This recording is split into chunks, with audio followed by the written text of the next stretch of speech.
Bonsoir à toutes et à tous, lundi 11 mars, bienvenue dans votre journal, voici les titres. Les Haut-Marnais sont des artistes, une exposition se tient en ce moment à Chaumont pour vous le prouver, la 14e du nom. Le vernissage c'était ce samedi.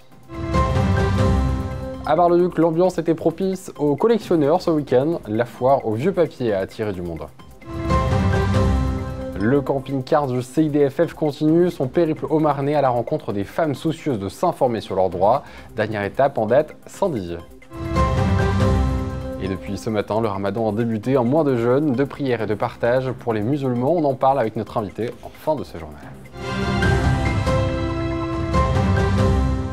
Depuis 27 ans, la Biennale des artistes haut-marnais rythme le printemps à Chaumont, rebaptisée Rencontre des artistes haut-marnais en 2022. Cette exposition met à l'honneur de nombreux artistes du territoire, aussi bien dans la peinture que dans la sculpture ou la photographie. Le vernissage de cette 14e édition s'est tenu ce samedi 9 mars au cœur de la chapelle des Jésuites, un reportage de Loïs Large. Toutes ces œuvres sont celles d'artistes haut-marnais. Sur plus de 90 candidats, 31 ont été sélectionnés pour exposer leur art à l'occasion de la nouvelle édition des Rencontres des artistes haut-marnais. La culture, ça permet de se rapprocher. La culture, c'est de l'humanisme.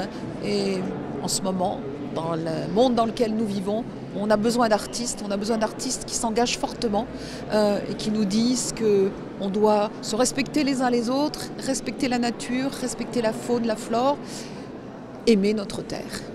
Ce vernissage était aussi l'occasion de dévoiler le nom des lauréats des 3 prix.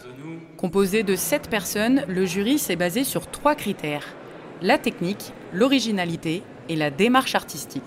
Instauré pour la première fois en 2022, le prix du jeune public a été décerné à Céline Baria et Laurelia Hilaire, qui forment ensemble le collectif Dardar. Notre projet, ça a été de faire des petites boîtes. En fait, c'est des boîtes d'allumettes recyclées, des boîtes d'allumettes vintage, dans lesquelles on a fait des petites maquettes. Pour le prix de la ville de Chaumont, 2 artistes sont arrivés ex aequo. Chris Bell, sculpteur anglais installé depuis 2010 en Haute-Marne, avec sa série de sculptures en bronze représentant la procession de 5 personnages vers le Temple du Soleil. C'est une reconnaissance pour moi de recevoir ce prix dans une ville comme Chaumont. Ça montre qu'on peut apprécier un art qui n'est pas traditionnel, c'est de la fantaisie. Ancienne réalisatrice, Jocelyne Lemaire d'Arnaud a quant à elle remporté ce même prix avec une des 9 toiles de sa série sur le rapport de la société à l'argent. Je fais les choses pour moi-même, mais le fait de savoir que des gens qui ne me connaissaient pas du tout, m'ont choisi et ont aimé ce que je fais me fait chaud au cœur. Parce que pour moi, la peinture, c'est un partage, en fait. Pour le prix du conseil départemental de la Haute-Marne, il a été décerné à la peintre chaumontaise Alice Vosges pour ses 2 acryliques sur toile. Jusqu'au 23 mars, le public peut encore voter pour son œuvre préférée sur le site des saisons culturelles de Chaumont.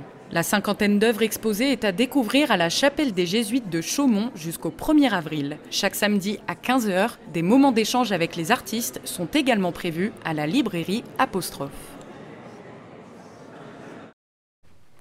Et ce week-end s'est tenue à Bar-le-Duc une nouvelle édition de la foire au vieux papier et aux collections. L'occasion pour des collectionneurs ou de simples curieux de tenter de dénicher la perle rare. Regardez ce reportage de Manon de Fontis.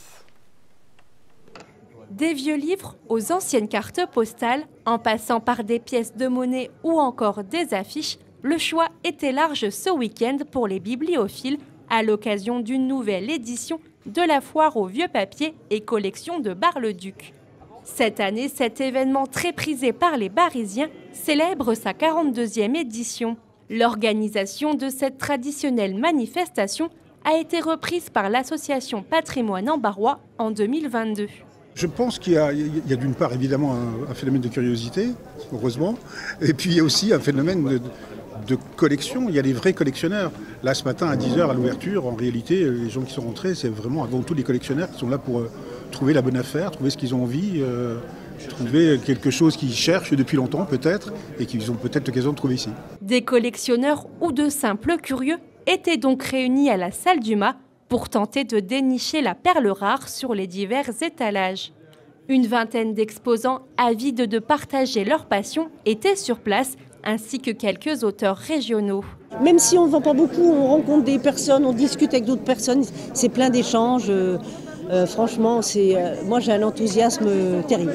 Il y a toujours un temps de partage, on n'est pas dans un supermarché, il y a toujours un temps où les gens discutent. Ce livre-là, il raconte ci, il pose des questions, il m'informe. Cet événement incontournable a également accueilli cette année un collectionneur d'objets insolites, de quoi ravir les visiteurs. Pour les personnes âgées aussi. Ça vous fait penser à quoi cette forme-là? Les ailes, on a affaire à des artistes et on est mal bon.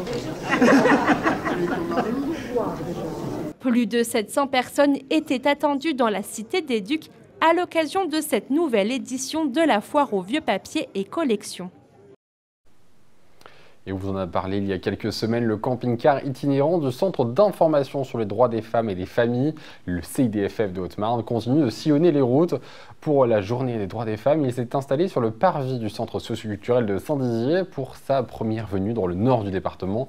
Brigitte Mestrati y était. Un lieu d'écoute proche de chez vous.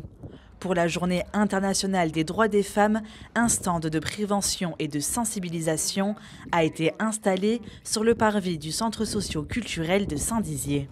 Ouvert à tous, il permet d'aborder tous les sujets du quotidien, que ce soit sur la vie privée ou la vie professionnelle. On a un service juridique qui peut recevoir les personnes gratuitement et de façon confidentielle pour des questions de droit, d'accès au droit, de l'information juridique. Depuis son lancement en septembre dernier, de nombreuses communes du sud du département ont accueilli ce camping-car solidaire.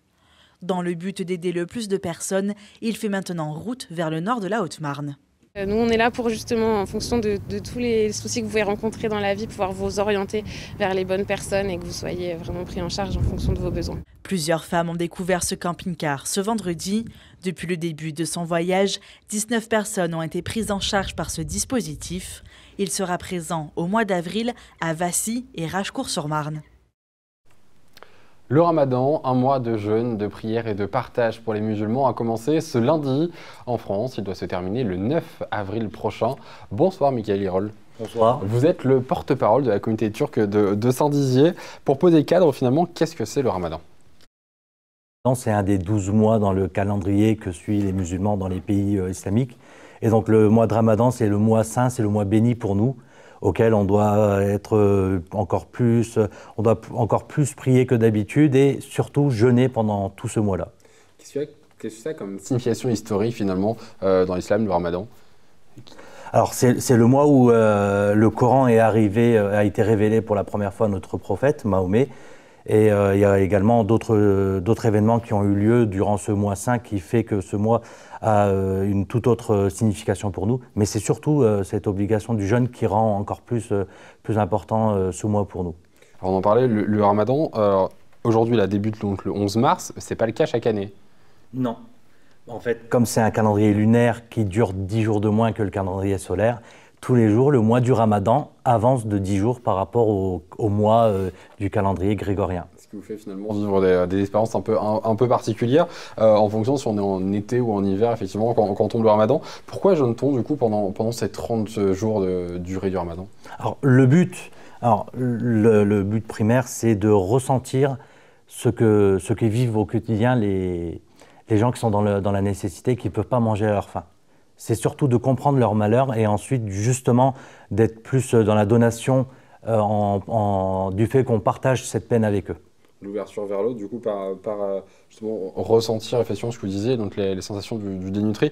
Comment ça se passe réellement, du coup, la journée finalement d'un jeûne, comment ça se passe ? En fait, le principe c'est simple, du lever du soleil jusqu'au coucher du soleil, pendant toute la journée, il faut ni manger, ni boire, ni fumer, ni en fait, il ne faut rien consommer du tout. La boisson, justement, notamment l'eau, ça c'est quelque chose qui peut être toléré ?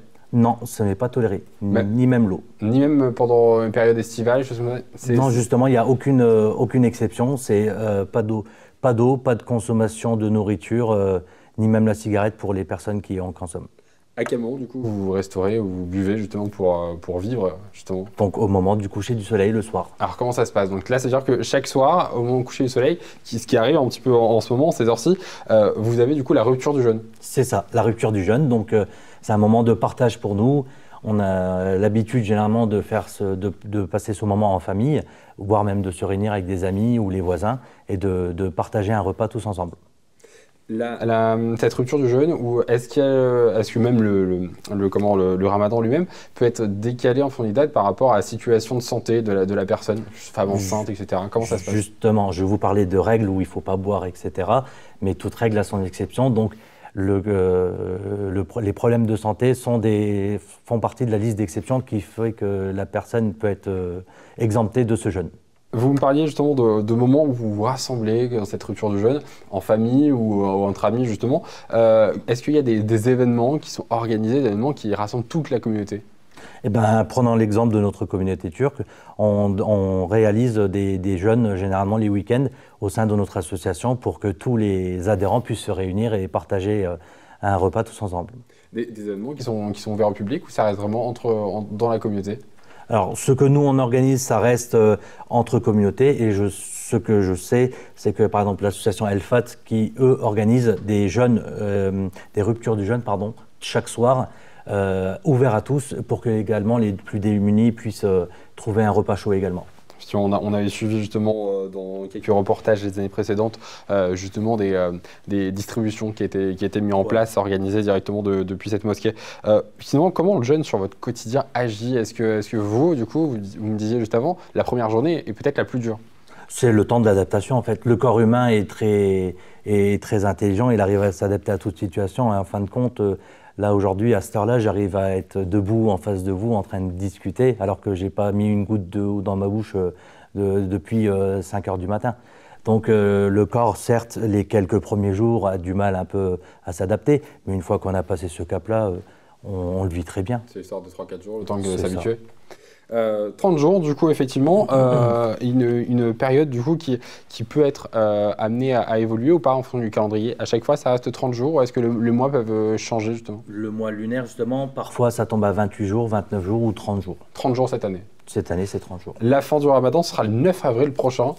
Pour la fin du Ramadan, pareil, quelque chose, un événement festif ou peut-être des collectes qui sont organisées? Alors, c'est encore plus, c'est vraiment le point d'orgue de ce mois-ci.